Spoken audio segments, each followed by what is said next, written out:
आगे 20th देखो, Pradeep and Rajesh were partners in a firm sharing profit and losses in 3:2. They decided to dissolve the firm and realize the asset. He was paid 1,000 as commission for his services. Financial position of the firm was as follows. तो हमने realization account बनाना है.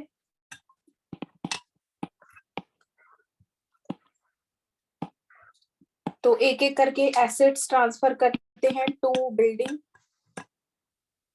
1,20,000, to investments 3,0600, to debtors. अब debtor की gross value हम यहाँ पे लिखेंगे and जो provision है वो दूसरी साइड पे, by provision for doubtful debt 4,000.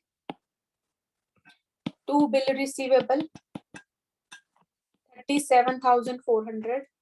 Bank आएगा नहीं, P&L नहीं आएगा, लेकिन गुडविल आएगी. To goodwill. तो गुडविल एक यहाँ पे एक चेंज था. वैसे हम गुडविल को नहीं डालते थे, लेकिन इस क्वेश्चन में हम गुडविल को एज एन एसेट ट्रीट करेंगे. दूसरी साइड है बाय क्रेडिटर्स 80,000. फिर मिसेस का लोन है. मिसेस का लोन आएगा, मिसेस प्रदीप लोन आएगा. पार्टनर का अपना लोन नहीं आता, लेकिन मिसेस का लोन आता है 40,000. राजेश लोन नहीं आएगा, पार्टनर का लोन नहीं आएगा, लेकिन इन्वेस्टमेंट फ्लक्चुएशन आएगा, इन्वेस्टमेंट फ्लक्चुएशन फंड आएगा. तो ये दो इसमें एक्सेप्शंस हैं, दो इसमें चेंजेस हैं. एक तो आपकी गुडविल की और दूसरा इन्वेस्टमेंट फ्लक्चुएशन फंड. तो इनको नॉर्मल एसेट लायबिलिटी की तरह ट्रीट करा जाता है. 8,000. ठीक है, अब हो गया ये सारा खत्म. अब हम नीचे चलते हैं. Following terms and conditions were agreed upon. Pradeep agreed to pay off his wife's loan. तो प्रदीप की कैपिटल अकाउंट में हमने, वो कहता मैं अपने वाइफ का लोन पे करूंगा. तो प्रदीप कैपिटल अकाउंट में वो एक लायबिलिटी लेके जा रहा है. कौन सा? मिसेस लोन लेके जा रहा है, अपनी वाइफ का लोन 40,000 का. तो उसकी कैपिटल में डाल दिया. Half of the debtor realised, तो by bank. Half of the debtors, तो डेटर्स कहते हैं रियलाइज्ड 12,000. तो हाफ डेटर है कितने के थे? डेटर आपके हैं टोटल 34,000. डेटर टोटल 34,000 है. उसमें से हाफ कितना हुआ? 17,000. तो ये सोल्ड फॉर कितने के सोल्ड हुए हैं? 12,000 के. एंड रिमेनिंग डेटर भी कितने हुए? हाफ ही हुए, 17,000. वर यूज टू पे ऑफ 25% ऑफ द क्रेडिटर. तो अब देखो जो डेटर्स हैं 17,000, ये यूज हो रहे हैं टू पे ऑफ क्रेडिटर्स. और क्रेडिटर कितने?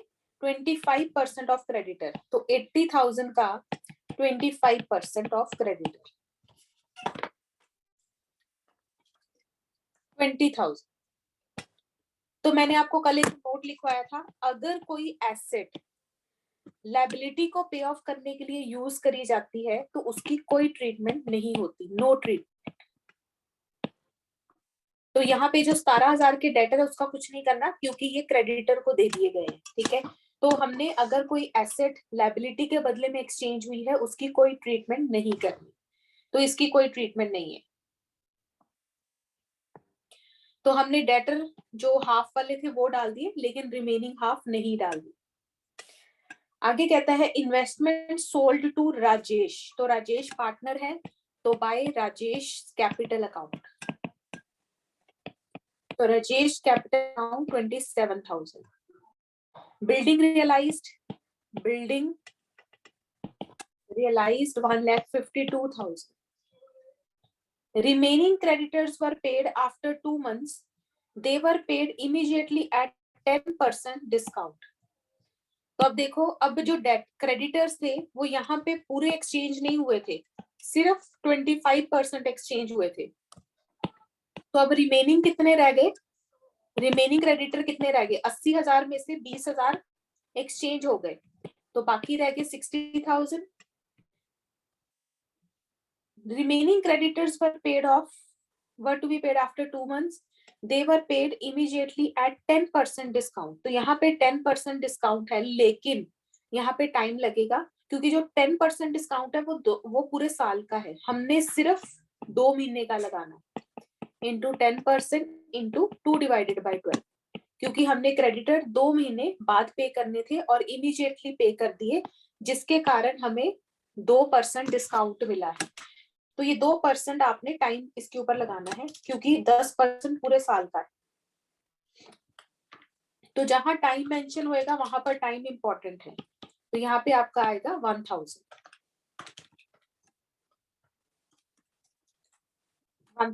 तो अब क्रेडिटर कितने के पे हुए? 59,000 के। तो अगर सिंपली इन्होंने लिखा होता remaining creditors were paid at 10% discount, फिर तो हम पूरा 10% माइनस कर देते, लेकिन यहाँ पर टाइम मेंशन है, तो जब भी क्रेडिटर बिल पेबल के साथ टाइम मेंशन हो, 1 महीना 2 महीने, तो आपने वो परसेंटेज के टाइम ही लगाना है। तो यहाँ पर टाइम इंपॉर्टेंट है। तो यहाँ पर आपका 80,000 माइनस 20,000, 60,000, 60,000 में से डिस्काउंट माइनस करके आपकी आई अमाउंट 59,000। तो यहाँ पे टू बैंक क्रेडिटर्स आपके आ जाएंगे 59,000। Bill receivables were settled at a loss of, तो जो बिल रिसीवेबल थे they were settled, bill receivable थे आपके कितने के? 37,400 के। They were settled at a loss of 1400, तो 1400 माइनस कर देना है, 36,000 आ जाएगा। रियलाइजेशन एक्सपेंसेस अमाउंटेड रुपीज 2500, तो टू बैंक रियलाइजेशन एक्सपेंसेस आ जाएगा 2500।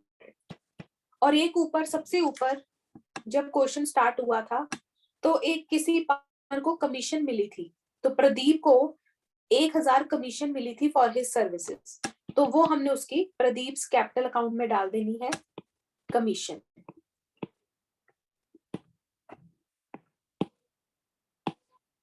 To Pradeep capital account commission. तो अगर किसी पार्टनर को कमीशन मिल रही है तो वो हमने उसकी कैपिटल अकाउंट में डाल देना है। तो अब हम चेक कर लें कि हमारी लिटिलिटीज सारी खत्म हो गई है कि नहीं। लिटिलिटीज का खत्म होना जरूरी है, तो यस क्रेडिटर भी हो गए, मिसेस प्रदीप लोन भी हो गया। Provision and investment fluctuation reserve ये कभी भी रियलाइज नहीं होते, तो हमने इनका कुछ नहीं करना, ठीक है। तो इसके अलावा हमारी सारे ट्रीटमेंट हो चुकी है। अब हम बैलेंस निकालते हैं। 1,20,000 plus 30600 plus 34,000 plus 37,400 plus 4,000 plus 40,000 plus 59,000 plus 2,500 plus 1,000। तो ये आपका आया 328500 minus 4,000 minus 80,000 minus 40,000 minus 8,000 minus 12,000 152,000 36,000 27,000। तो आपका प्रॉफिट आ रहा है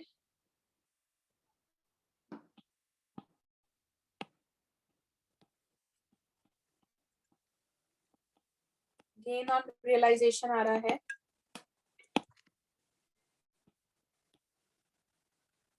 प्रदीप कैपिटल 30500 का गेन आ रहा है, Pradeep capital and Rajesh capital. तो हम 3:2 में इसको डिवाइड कर देंगे, तो 18300 इसको मिल जाएगा एंड 12200 दूसरे को मिल जाएगा, ठीक है। तो इसमें थोड़े से कॉम्प्लिकेटेड पॉइंट है, लेकिन ये पॉइंट्स ऐसे ही होंगे, तो आपको थोड़ा सा ध्यान देना पड़ेगा इन पॉइंट्स के ऊपर। तो जैसे जैसे बोलता जाएगा वैसे वैसे आपने उसको ट्रीट करना है, ठीक है। तो पहले तो वो डिवाइड करेगा कितना परसेंटेज है, फिर उसके ऊपर लॉस लगाएगा, क्या हुआ उसका, सेल हुआ या किसी ने टेक ओवर कर लिया। तो ऐसे आपको थोड़ा सा इनमें ध्यान रखना पड़ेगा। अगर नहीं समझ आया तो आप पूछ सकते हो। मैम जो कमीशन वाला पॉइंट है वो बैंक में नहीं आना चाहिए। मशीन कुछ हो गया, कोई बात नहीं। अगर किसी पार्टनर को कमीशन मिलती है तो हम उसकी कैपिटल अकाउंट में डालेंगे। अगर फर्म का खर्चा होता है तो हम बैंक में डालते हैं, और अगर किसी पार्टनर का खर्चा होता है हम उसकी हमेशा कैपिटल में डालते हैं। तो फिर वो वहां भी जो वो मिसेस लोन है उसके नीचे भी लिख सकते थे ना कमीशन। इसको हमेशा अलग अलग माना जाता है। वो हमने कैपिटल अकाउंट डाली थी अगर उसने लायबिलिटी टेक ओवर करी है, ये हमने उसकी कैपिटल डाली है उसकी कमीशन के लिए, तो हमेशा इसको अलग अलग ही रखो क्योंकि ये अलग अलग पॉइंट्स हैं। हम एक हेड एक जैसी चीजों का बनाते हैं, तो जो जो लायबिलिटीज वो टेक ओवर करता है उसको एक जगह पे रखते हैं, और जो जो अगर रियलाइजेशन एक्सपेंसेस पे करता है या उसको कमीशन मिलती है उसको अलग रखते हैं क्योंकि वो अलग पॉइंट है। ठीक है, तो इसकी नरेशन फिर चेंज हो जाती है ना कि उसको कमीशन मिल रही है और वहां पर वो लायबिलिटी टेक ओवर कर रहा है, तो इसलिए हम इसको एक जगह पे नहीं डाल सकते। ठीक है। हमेशा एक जैसी चीजें एक जगह रहेंगी। हाँ हम्म मैम, इन्वेस्टमेंट और लायबिलिटी टेक ओवर करने का क्या मतलब होता है? इन्वेस्टमेंट देखो, आप एसेट्स बेच रहे हो, बिल्डिंग बेच रहे हो, इन्वेस्टमेंट्स आपकी थी वो रियलाइज कर रहे हो, डेटर से पैसे ले रहे हो, तो उसको उससे आप पैसे मतलब पैसे निकलवा रहे हो। अब आपके पैसे इन्वेस्ट थे, अब उसमें से पैसे निकाल रहे हो। तो बिल्डिंग को बेच के आपको 1,00,000 मिल रहा है, इन्वेस्टमेंट बेच के आपको पैसे मिल रहे हैं, डेटर से आपने जाके 34,000 ले दिए पैसे, तो हम रियलाइजेशन अकाउंट में सब कुछ खत्म कर रहे हैं। तो जिन जिन से पैसे लेने वाले थे हम उनसे पैसे लेके उनका जो है अकाउंट खत्म कर रहे हैं, और दूसरी तरफ जो हमारी लायबिलिटीज है उनको पे ऑफ कर रहे हैं। तो क्रेडिटर के पैसे दे रहे हैं, लोन अकाउंट पे ऑफ कर रहे हैं, तो ये मतलब होता है। हम हाँ, मैं टेक ओवर की बात कर रही थी, जैसे इन्वेस्टमेंट टेक ओवर हो जाती है या लायबिलिटी टेक ओवर। ओवर। अब यही देखो, आप यही चीजें बिल्डिंग बाहर बेच रहे हो, पार्टनर कहता है बाहर ना बेचो मेरे को दे दो, ठीक है, तो हम बिल्डिंग टेक ओवर अगर कोई पार्टनर कर लेता है मतलब वो खरीद लेता है, टेक ओवर का मतलब वो ले लेता है, खरीद लेता है। लायबिलिटी टेक ओवर कर रहा है, वो कहता है कि मैं पे कर दूंगा, ठीक है, लायबिलिटी उसको, तो वो टेक ओवर करे। टेक ओवर मतलब जब कोई पार्टनर कोई चीज फर्म की ले लेता है, दैट इज टेक ओवर। तो उससे उसकी कैपिटल इफेक्ट होती है। जब कोई एसेट लेता है तो उसकी कैपिटल रिड्यूस हो जाती है, और जब कोई लायबिलिटी लेता है तो उससे उसकी कैपिटल बढ़ जाती है, क्योंकि अल्टीमेटली वो रिकवर तो करेगा ना। अगर कोई लायबिलिटी पे करेगा, आप किसी का खर्चा पे कर रहे हो तो बाद में लोगे ना उससे वापस, फ्री में थोड़ी ना कर दोगे। तो इसलिए उसकी कैपिटल बढ़ जाती है, और एंड में जब हम कैपिटल का बैलेंस करते हैं तो उसको वो सारा पे ऑफ कर देते हैं। ठीक है मैम। ठीक है, 20th हो गया, अब 21 देखो।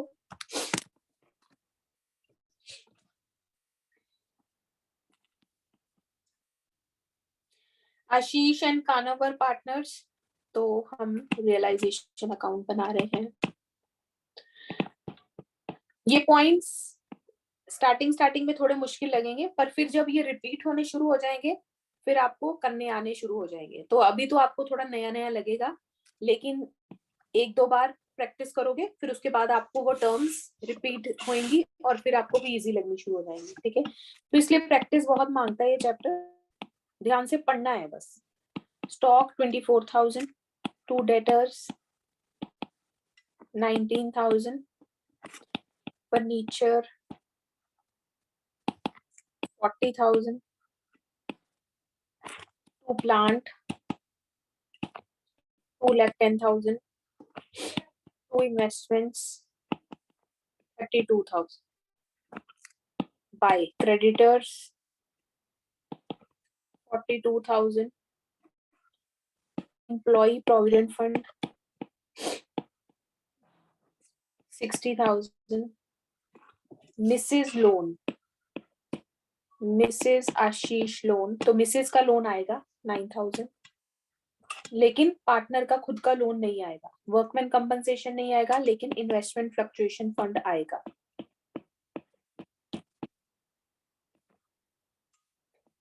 4,000। ये अब हमने सब ट्रांसफर कर दिया। अब क्या कह रहा है, it was decided to dissolve the firm, Ashish agreed to take over furniture and pay off अपनी मिसेस का लोन। तो जो वो कर रहा है हम उसकी कैपिटल में डाल देंगे, तो आशीष कैपिटल अकाउंट। तो उसने एक तो इन्वेस्ट फर्नीचर ले लिया, कितने का, एट 38,000, और दूसरा वो कहता मैं अपनी मिसेस का लोन पे कर दूंगा। मिसेस आशीष लोन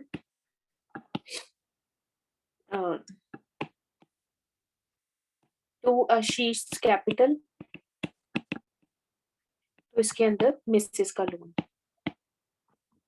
तो ये आपका आ गया। मिसेस लोन कितने का था, 9,000 का। दूसरा कहता है डेटर्स रियलाइज्ड 18,500, तो by bank debtors 18,500। Plant realised, plant कितने का था, 2,10,000 का था, रियलाइज्ड 10% मोर, 10% मोर मतलब 10% बढ़ा दो, 2,10,000 प्लस 10%, 231,000। ब्रैकेट में शो जरूर करना है।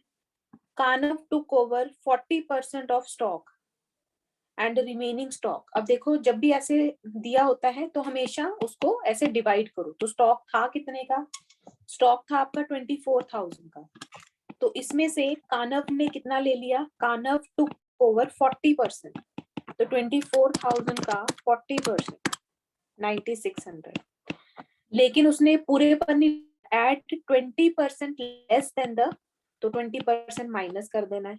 तो इसका 20% हुआ 1920 और माइनस करके 7680। तो कानव कितने का लेके गया, 7680 का। रिमेनिंग स्टॉक, अब रिमेनिंग स्टॉक सेल हो गया, वॉज सोल्ड, तो रिमेनिंग कितना रह गया 60%। अगर 40% ये लेके गया है तो रिमेनिंग 60%, तो 24,000 का 60% 14400 was sold at a gain of, gain हम प्लस करेंगे 10%,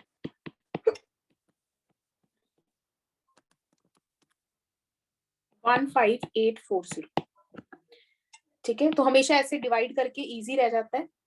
तो 7680 गया है कानव्स कैपिटल में,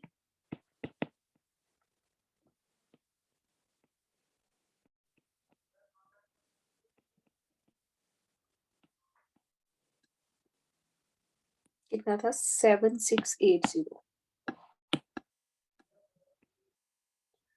और दूसरा बिक गया कितने का 15,840। Credit, trade creditor took over investment in full settlement, तो इसकी कोई एंट्री नहीं करनी क्योंकि लायबिलिटी के बदले में एसेट गई है, तो जब भी लायबिलिटी के बदले में एसेट जाए तो उसका कुछ नहीं करना। Kanav agreed to take over the responsibility of completing dissolution at a remuneration of 12,000 and to bear realization expenses. तो यहाँ पे उसको remuneration मिल रही है 12,000 की, तो हम इसकी कैपिटल में डाल देंगे कानव्स कैपिटल अकाउंट। इसके थोड़े से पॉइंट है, यहाँ पे मैं आपको नहीं बता रही इसके पॉइंट्स। रियलाइजेशन के मैंने आपको स्टार बनाया था और बोला था कि इसके 6-7 पॉइंट्स हैं, तो उसी में से एक पॉइंट है, तो इसकी जो डिटेल है वो मैं आपको बाद में बताऊंगी। एक्चुअल एक्सपेंसेस को इग्नोर कर देना है यहाँ पे, क्योंकि रियलाइजेशन एक्सपेंसेस वो बियर कर रहा है, तो उसको रेम्युनरेशन मिल रही है 12,000, एक्चुअल एक्सपेंसेस को इग्नोर कर देना है। रीजन में जब ये टॉपिक कराऊंगी तब आपको समझाऊंगी, अभी फॉर द टाइमिंग हम इतना ही करेंगे, ठीक है। अच्छा, ये खत्म करने से पहले सबसे इम्पोर्टेंट काम है कि आपने लायबिलिटीज चेक कर, खत्म हो गया लेकिन प्रोविडेंट फंड अभी खत्म नहीं हुआ, तो हम प्रोविडेंट फंड को एज इट इज खत्म करेंगे। एम्प्लॉय प्रोविडेंट फंड, तो हमेशा बस ये पॉइंट नहीं भूलना, लायबिलिटीज सब खत्म होनी चाहिए 60,000। मिसेस ए लोन खत्म हो गया एंड इन्वेस्टमेंट फ्लक्चुएशन फंड को हम खत्म करते ही नहीं है, तो प्रोविजन को, इन्वेस्टमेंट फ्लक्चुएशन फंड को हम नहीं खत्म करते क्योंकि वो कोई लायबिलिटी नहीं है। तो अब हम इस अकाउंट को क्लोज करेंगे। मैम ये जो स्टॉक हमने सेल करा है वो बैंक में नहीं आएगा, 1584 जो हमने निकाला था। अच्छा, हाँ जी, कितना आया 1584,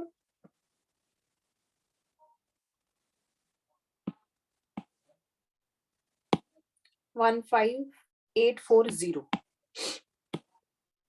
हाँ जी, बिल्कुल बैंक में जाएगा।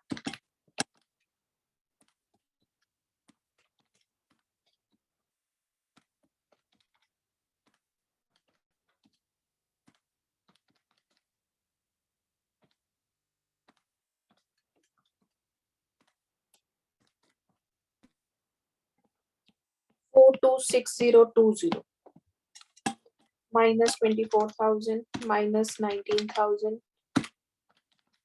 40,000, 2 lakh 10,000 minus 32,000 minus 9,000 minus 12,000 minus 60,000।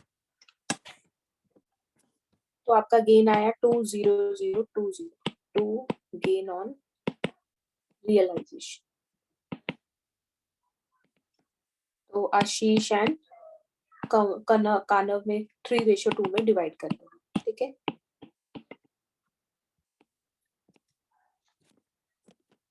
ये आपके होमवर्क में थे क्वेश्चंस जो अभी आपके हो गए, ठीक है।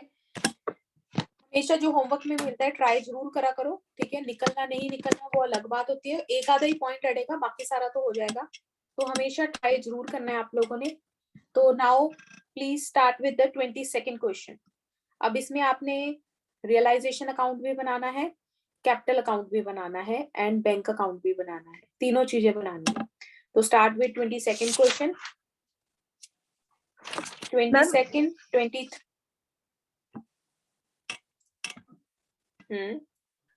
ईपीएफ वाला पॉइंट दोबारा बताना।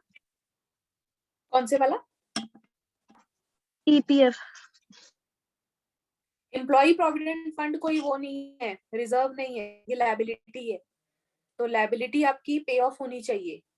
तो प्रोविडेंट फंड क्या होते हैं? जो एम्प्लॉयज होते हैं उनके कुछ सेविंग्स हम करते हैं, जो एम्प्लॉयर्स अपने एम्प्लॉयज की सेविंग करते हैं, तो वो उनकी लायबिलिटी होती है क्योंकि वो एम्प्लॉय को बिलोंग करते हैं, तो इसलिए वो पे ऑफ होनी चाहिए। तो अगर ये नहीं इसके बारे में कोई इंफॉर्मेशन गिवन तो हम उसको फुल वैल्यू पर रियलाइज करेंगे। ये मैंने आपको नोट लिखवाया था ना कि अगर कोई लायबिलिटी रह जाती है पे ऑफ करने के लिए तो आप उसको फुल वैल्यू पर पे ऑफ करोगे। तो क्रेडिटर और मिस ए का लोन क्या था, लेकिन प्रोविडेंट फंड के बारे में कोई इंफॉर्मेशन नहीं दी, तो हम उसको 60,000 पूरा का पूरा पे ऑफ करेंगे।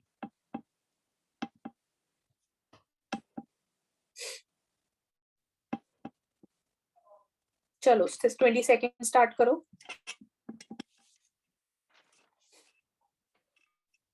22nd करो और रिकॉर्डिंग बंद कर दो।